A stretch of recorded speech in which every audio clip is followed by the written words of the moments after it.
Asylum by Demon of Decay, Chapter 23.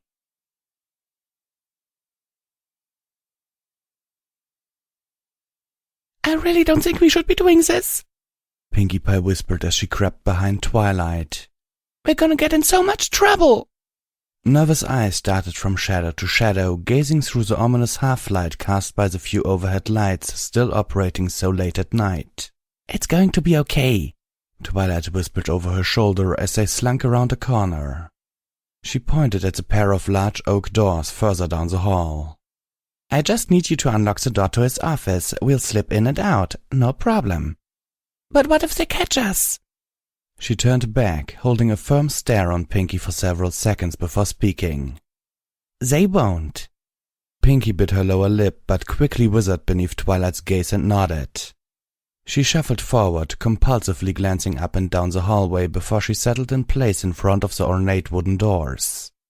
With care, she withdrew a hairpin and a second length of metal from inside her flat mane. After one more check to make sure they were alone, she went to work on the lock.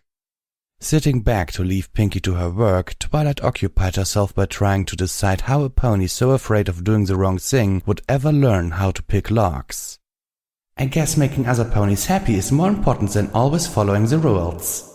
It was a surprisingly uplifting thought. There was a soft click and the doors to the office swung open on silent hinges. Pinkie returned the makeshift lockpicks to her mane and gave Twilight a worried look. Okay, it's done. Good work. Twilight hurried over, almost tiptoeing to muffle the clip-clop of her hoofs on the cold tiles. She slipped into the office and pulled the reluctant Pinkie Pie in behind herself before turning to shut and lock both doors, drowning them both in the darkness. Twilight fumbled along the wall until her hoof found the light switch. The transition from dark to light left stars dancing across her vision, but Twilight was already prowling forward, scanning along the overloaded bookshelves. Okay, Pinkie, we need to try and find anything that might be related to how the hospital operates. Anything about rules and regulations. Something in here is going to describe how to remove an arcane dampener. Okie dokie, Pinkie said through an uncertain smile.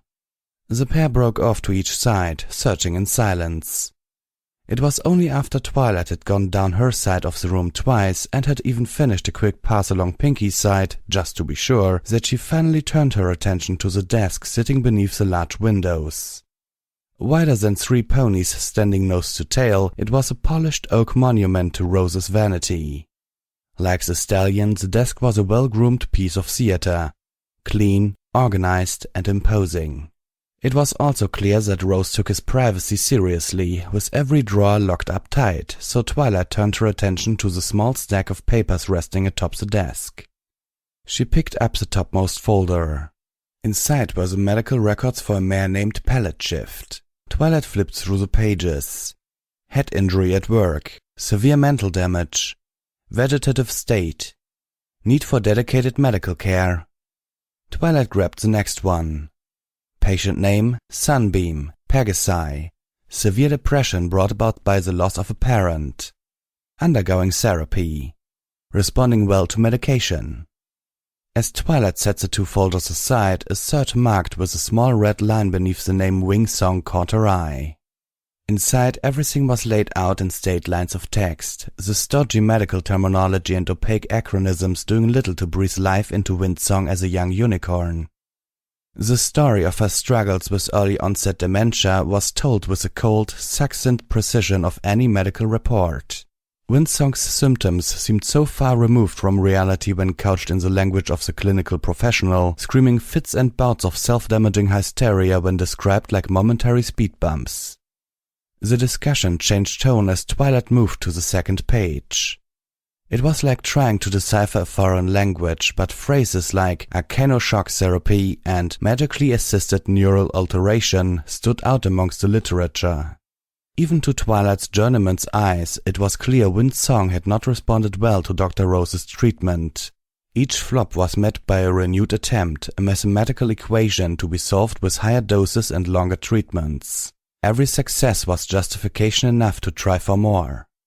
All the while something nagged at the back of Twilight's mind. She frowned and flipped back to the front of the folder, rereading the form summarizing Windsong's scheduled treatment. A cold chill worked up her neck as she double-checked the last few pages again. The numbers were off. Medications were altered. The treatments were different. Rose was changing the treatment without approval. A predatory smile spread over Twilight's face as she tore the papers free from the folder and carefully slipped them into one of her pockets. "You can't do that," said Pinky as she bounded over Twilight, angry and horrified in equal measure. "That's private stuff."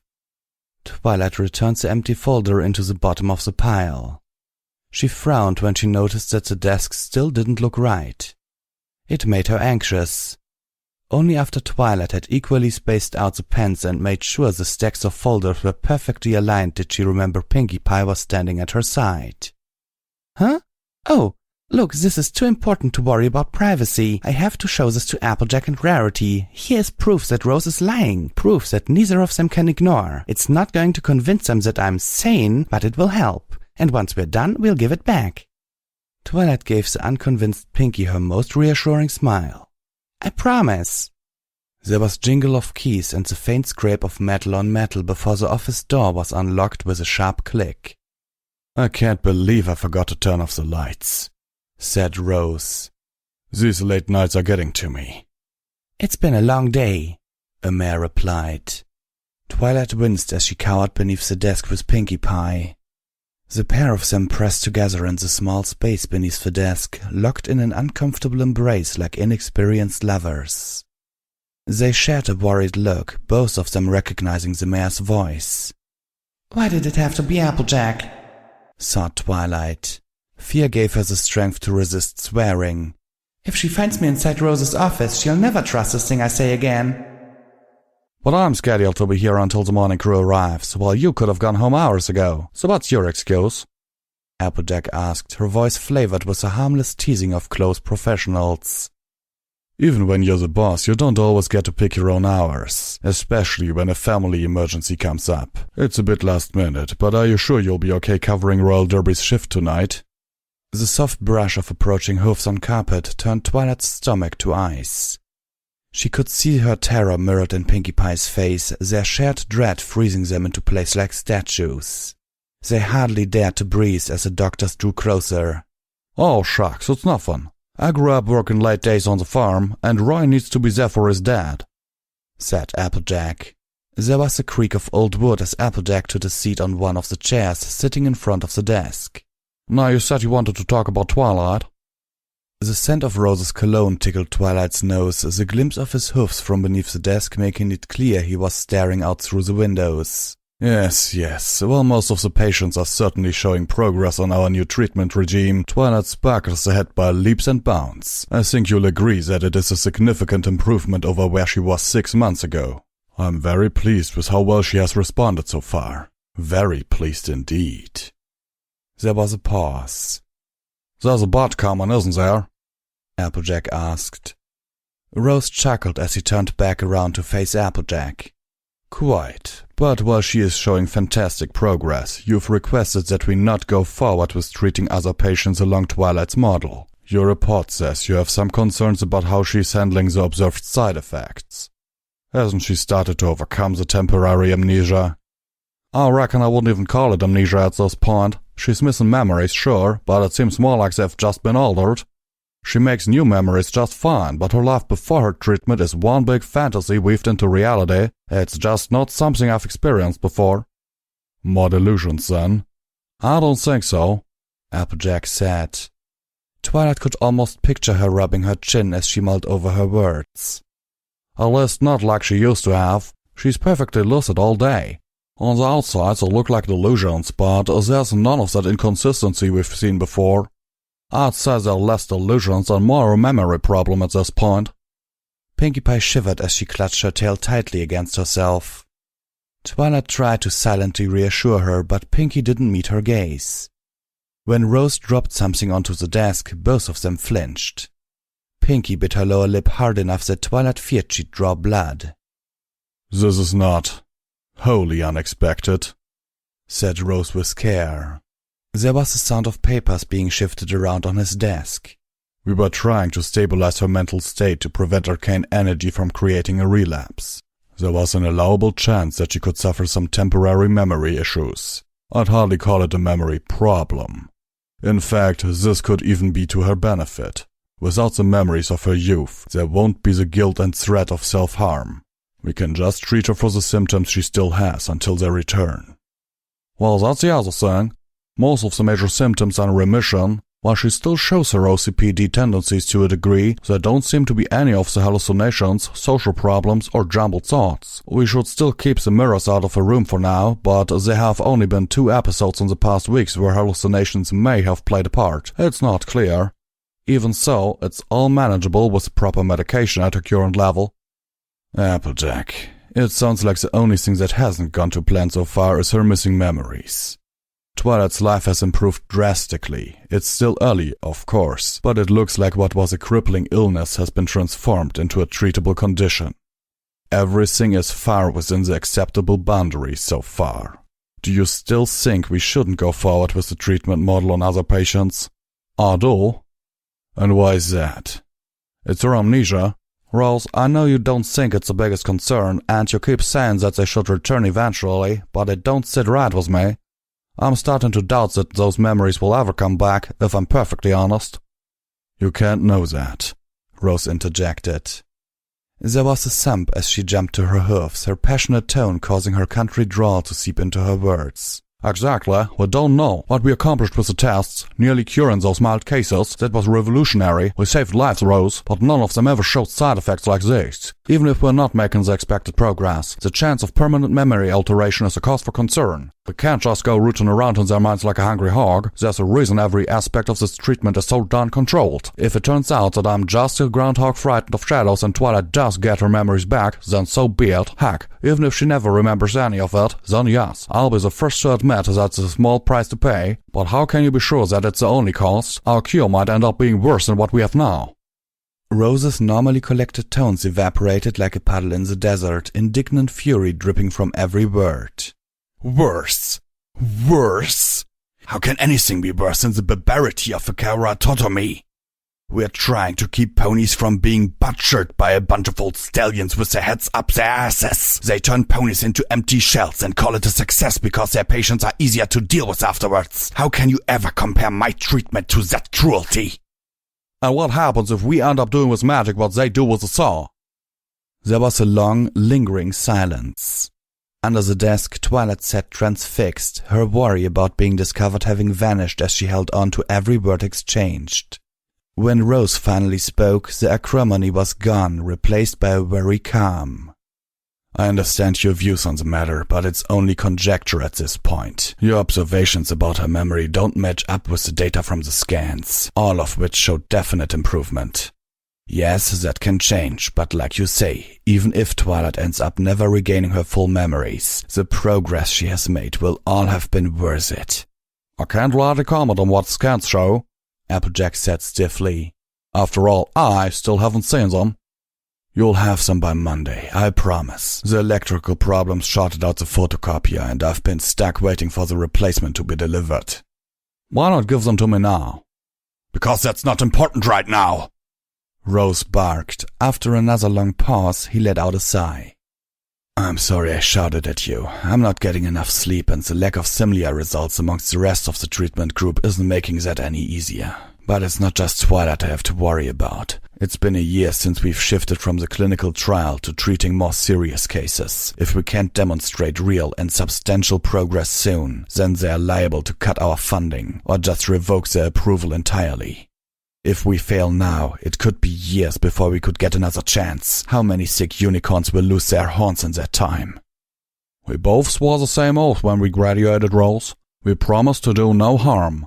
We don't get to weigh causing suffering in one pony against preventing it on a dozen others. That's just one old big slippery slope that leads to a dark and terrible place. Engrossed in making sure to listen to every word Applejack was saying, Twilight didn't hear Rose moving until he strode into view, his legs so close she swore she could feel their hairs brush. Pinkie Pie looked on the verge of passing out. They couldn't retreat any further beneath the desk, no matter how hard she wished she could just burrow into the floor and escape. All it would take was for him to turn to look in Applejack's direction and they would be discovered. Instead, Rose turned away, his gaze shifting to some distant place beyond the dark horizon.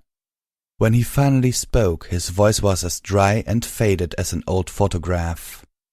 When I was in Saudi Arabia, I had to make those sorts of decisions all the time. It was simple arithmetic. Some wounds would have taken too much time in which I could save 2 or 3 other soldiers. We don't always have the luxury of following our morals, Applejack. You're not in Saudi Arabia? The admonishment in Applejack's voice was gone, replaced with quiet concern. Not anymore. I think a part of me is always going to be there, Rose said, so quiet that Twilight almost mistook it for a sigh. Sir? Applejack asked, but Rose didn't repeat himself. Instead, he turned from the window and continued his circuit around to the other side of the desk. Twilight wiped the sweat from her brow. I was just trying to give you the wider picture. We can't ignore the reality of our situation. If we don't show more progress, then we risk condemning sick unicorns to a terrible fate at the hoofs of a barbarous and obsolete form of medicine. Applejack let out what sounded like the start of a protest, but Rose continued over it. But that doesn't mean you are wrong. I'm going to put further treatments on hold for a week. A week? Applejack paused as if waiting for the punchline that would never come. Her voice hardened. 1 week ain't enough time to do a proper study. But it is all we can afford. Even that much time is dangerous. If the board hears that I'm halting things because of concerns about side effects, that will be the final nail in the coffin. Rose spoke with a growing sense of purpose, strength and confidence filling his voice. That means that you will have to keep things quiet. I report that the lab equipment is being repaired due to another electrical problem, which would give us an excuse in case the board suddenly does an audit, as unlikely as it is. Starting Monday, I want you to spend all day at Twilight's side. Get her talking. Family, friends, life as Celestia's anointed heir apparent. Anything and everything. See if there are any inconsistencies or confusions that might signal her memories coming back. Understand? If that's all the time I can get, then I'll make do. Applejack's voice held far less confidence, but there was still a steely resolve beneath her words. You can count on me. Excellent. I expect a report about Twilight's mental state by the end of next Friday. If there is no sign of regression, then we can put these concerns behind us, and the treatment can resume. With little ceremony, Applejack said goodbye and excused herself. Rose continued to stand in silence long after the door closed behind her. Twilight's blood turned to ice when he did finally move, right around to the back of the desk again, his hoofs only inches away. It was only luck that kept them from being discovered when he bent down to unlock one of the side drawers, his proximity to the both of them ensuing that his eyes were turned outwards, away from the pair of cowering mares. Still, Twilight didn't dare exhale, fearful he might feel her breath against the hairs of his legs. The drawer clicked and slipped open with a reluctant sigh, allowing Rose to reach inside and produce a bulging manila folder. Despite the bland appearance, its sudden arrival came like a burst of winter air on a hot summer day. Her eyes transfixed. Twilight would know that folder anywhere. It was the folder Rose had tormented her with on her first day at Broadhurst. It was her folder. There was an airy swap of paper hitting wood as Rose dropped the folder on the desk. He reached back into the open drawer and, with much greater care, removed a bottle filled with a dark mahogany liquid. It looked expensive, but she caught a whiff of paint thinner when he removed the cork. Rose let out a long groan after downing a few heavy mouthfuls. "This is what I get for hiring an insecure earth pony with a chip on her shoulder," he said beneath his breath, letting out a humorless laugh. He returned the bottle to the drawer and turned his attention to Twilight's folder. There was no doubt in Twilight's mind that Rose was looking for the scans Applejack had requested. "But why?" she asked herself. "Wouldn't he want scans showing one of his patients with no sign of a mental disorder?" The sense of revelation brought a smile to her face. "Of course, if I'm the only patient showing such amazing progress while the rest of the patients languish like windsong, it invalidates his entire study. If anyone sees those scans, they'll start asking questions about the other ponies, and he can't risk that. If they pull his funding, then he'll never get what he really wants, the immortality of having a treatment bearing his name." The smug confidence at having picked apart Rose's plan was matched by her disgust at his tactics. Listening to him lift papers out of her folder, Twilight found herself rubbing the ones in her own pocket, enjoying the sense of righteous pride in knowing she had found a weakness he couldn't make disappear so easily. Only if he doesn't catch you first, a voice whispered from the back of Twilight's thoughts, sending ice down her spine. The fear and anxiety returned as she stared up at the stallion's chest. Her mind began to taunt her like a schoolyard bully with images of what would happen if she were discovered. Cold sweat dripped down her temples. She watched him return the file to the drawer like a terrified gargoyle, frozen in dead anticipation of their eyes meeting. She barely even moved her head, even when he locked the drawer and walked out of sight. Only after Rose had switched off the lights and locked the door behind him did Twilight let out the breath she hadn't known she was holding. There was a perverse sense of safety being shrouded in darkness that helped to calm her nerves. "Oh, Celestia, that was close," said Twilight as she and Pinkie Pie untangled themselves, eyes adjusting to what little light creeped in around the doorframe. Twilight arched her back, her spine making a soft pop. "I can't believe he didn't see us." "We need to leave," Pinkie hissed. "Now, before he comes back." "I'm not leaving until I find out how to deactivate the spells on the dampener." She gave Pinkie's shoulder a reassuring squeeze. "The odds of Rose coming back to his office again are minuscule. Besides, we'll only have to come back later if we don't find it tonight." The dim light seeping in from beneath the office door was enough to illuminate Pinkie's wide-eyed stare. "What? That's crazy! You're crazy!" Twilight scowled. "Crazy? How am I supposed to prove that I'm not crazy if I can't use magic? The only way I can objectively prove my sanity is by casting magics that no institutionalized filly could ever manage. And they're never going to give me that chance willingly. If we don't do this, we risk letting all of Equestria fall. We have to stay, Pinkie. Every pony's counting on us." Pinkie shook her head like Twilight's words were just so many angry insects. No! We have to go right now. I kept my pinky promise, so I get to go back to my room." Twilight tightened her grip on Pinkie's shoulder. "Look, the only place we haven't looked is the desk drawers. It's obviously where he keeps all the important things he doesn't want anyone else to find. All you need to do is pick those locks, let me look through them, and we can leave."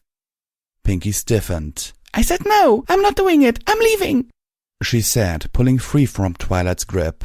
"You can get in trouble if you want, but I'm not a bad pony and I'm not gonna help you do any more bad pony stuff." There was anger and fear and a hint of disgust in her expression as she stiffly turned away, marching towards the door. The burst of anger inside Twilight's breast was like a volcanic eruption. She rushed at Pinkie, grabbing her by the shoulders. She spun Pinkie around and shoved her up against the wall. The bookshelves rattled with impact as Twilight bared her teeth. "No, you are not leaving. Not when I'm so close. Do you understand me? We are doing this, and we are doing it now." Twilight felt something wet splatter against her arms. Pinkie's eyes glistened in the dim light, her face scrunched up as she tried to hold back her tears. In an instant, the fire was extinguished. Twilight jerked her arms back like she had touched a hot stove. Unsupported, Pinkie dropped to the floor. She curled her tail around her flank, not daring to look up at Twilight. Her sniffles were like thunder in the darkness. "Pinkie!" Twilight croaked, her mouth a sudden desert. "Wait, Pinkie jumped to her hoofs and darted for the door. Twilight called out to her, but she didn't even glance over her shoulder. The door swung shut behind her, leaving Twilight to be swallowed up by the shadows. It took far longer than Twilight would ever want to admit before she felt like her emotions were back under control. Stress and the byproduct of whatever medication they were poisoning her with was enough to fray her nerves, but in the silence of Rose's office her outburst became a damning echo reverberating within her mind. A wave of shame and guilt settled over her. "What am I doing?" Twilight asked herself, the question carrying the fierce disapproval of a parent picking up their child from school early. "There's no excuse for that, no room for losing control, no matter what sort of poison they're putting in my system." With a stuttering start, Twilight moved towards the exit. "Pinkie was absolutely right, and I should have seen that. Sticking around here is stupid and illogical. If I get caught, then any hope Equestria had is gone. I need a new plan, a smarter plan, if I'm going to get this thing off my horn." As Twilight slipped out into the hallway and carefully closed the doors behind her, she was both relieved and perturbed to find that Pinkie Pie had already vanished. Mental recriminations washed over her again, but Twilight found solace in what she had achieved. She ran a hoof over her pocket and the papers hidden within. I might not have found what I was looking for, but this is almost as good. I can't afford any doubts about my path. Even if I make some mistakes, every step forward is a step closer to saving Equestria. Twilight took comfort in the certainty of that statement. She even smiled. By the time she finally made it back to her room, her shame was a distant memory.